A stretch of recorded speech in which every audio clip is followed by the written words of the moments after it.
இந்த டிஏ விவகாரத்துல ஏதோ சிஐடி வந்து குறுக்க பூந்து கெடுத்துடுச்சு அப்படின்ற மாதிரியான ஒரு சில அமைப்புகள் சில்லற, அதாவது சின்ன சின்ன குழுக்களா இருக்கக்கூடிய அமைப்பை சார்ந்த தொழிலாளர்கள், அவர்கள் சர்வீஸ்ல இருக்கும்பொழுது எந்த ஸ்ட்ரைக்கிலையும் பங்கேற்காதவர்கள், எந்த போராட்டத்திலையும் பங்கேற்காதவர்கள் இன்னைக்கு சிஐடி பார்த்து ஒரு விமர்சனம் வைக்கிறாங்க. அந்த விமர்சனத்தை நீங்க எப்படி பாக்குறீங்க? குறை சொல்வதுங்கிறத தவிர மற்றபடி இதுல எந்த விதமான உண்மையும் கிடையாது. உண்மை, ஏன்னா 8 சங்கம் பேச்சுவார்த்தைக்கு போன சங்கம் சொல்லியிருக்கணும், இல்லாட்டி கேட் கூட்டத்துல சொல்லியிருக்கணும். எங்கேயுமே இப்படிதான் அதாவது பேச்சுவார்த்தையிலையும் சிஐடி பேசலன்னு சொன்னாங்க. 65 சங்கம் பேச்சுவார்த்தையில கலந்துக்குச்சு.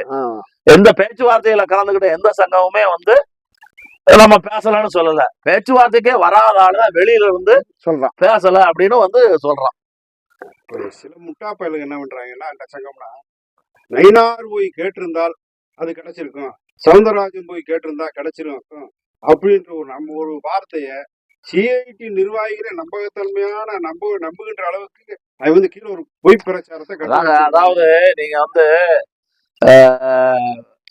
இது ஒரு விதமான மனோ ரீதியான துஷ்பிரச்சாரம். என்னால ஒண்ணு விஷயத்த முடியலன்னு வச்சுக்கோங்களேன், என்னால முடியலன்னு சொல்றது வெக்கக்கேடான விஷயம்.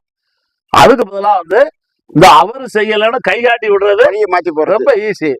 நீங்க இது சாதாரண குடும்ப வாழ்க்கையிலே இருக்குமுங்க. நான் தயார், ஆனா இவன் தயார் இல்ல. இப்ப எல்லாத்துக்குமே இப்ப ஆளுங்கட்சியே சொல்றது இல்ல. திமுக கெடுத்துச்சுன்னு சொல்ல போறாங்களா, இல்லாட்டி அதிமுக கெடுத்துச்சுன்னு சொல்ல போறாங்களா? எல்லாத்தையுமே சிஐடியை நோக்கி இது பண்றதுக்கு இது கிட்டத்தட்ட அரசாங்கத்தினுடைய கைக்கூலி மாதிரியே வேலை பார்க்குறாங்க. எவ்வளவு அவதூறு பேசுறாங்கிறதுக்கு ஒரு சிறந்த உதாரணம் சொல்றாங்க.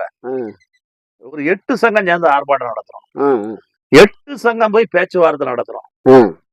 8 சங்கம் போய் பேச்சுவார்த்தை நடத்தி செக்ரட்டரி டிஏ சம்பந்தமாலாம் பேசுறோம். சரி, செக்ரட்டரி இல்ல முடியாது, எங்களுக்கு பைனான்ஸ் செக்ரட்டரி சொன்னாதான் தருவோம்னு செக்ரட்டரி நம்மகிட்ட சொல்றாரு. சரி, அதத்தான் கேட் கூட்டத்திலையும் பேசுறோம்.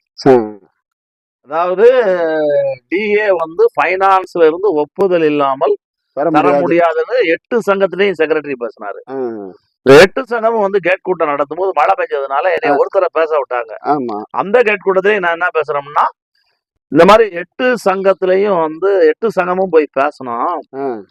நாங்க போய் பேசும்போது பைனான்ஸ கேட்டுதான் தர்றோம்னு சொல்றாரு. நீ எப்போ பைனான்ஸ் ஒப்புதல் கொடுக்க, நாங்க எப்போ டிஏ வாங்குறது?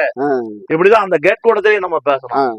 ஆனா அந்த பேச்சுவார்த்தைக்கு வராதவன், இந்த கேட் கூட்டத்துக்கு வராதவன் சிஐடி போய் கெடுத்துருச்சுன்னு பிரச்சாரம் பண்றான்.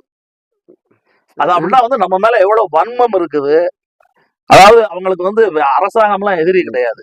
இப்ப முதலமைச்சர் அளவுக்கு போன ஒரு பிரச்சனையில ஒரு செக்ரட்டரி நான் இத்தனாம் தேதி தர்றோம்னு சொன்னாரு அப்படின்னு அவர் சொன்னதை நம்பிட்டு கீழே போய் பேசி இதுக்கு சிஐடி தான் கெடுத்துச்சு அப்படின்னு சொல்றது எவ்வளவு மோசமான நடவடிக்கை. சட்டமன்றத்துல உண்மை தவிர பொய் பேசக்கூடாதுன்னு இருக்குது. இந்த பஸ் தனியாரிடம் கொடுப்பது ஒரு வகையான தனியார் மயம் தான். இடஒதுக்கீடு இருக்காது. சமூக நீதி கொள்கையே கான்ட்ராக்ட் மயத்துல குழி தோண்டி புதைக்கப்படுது.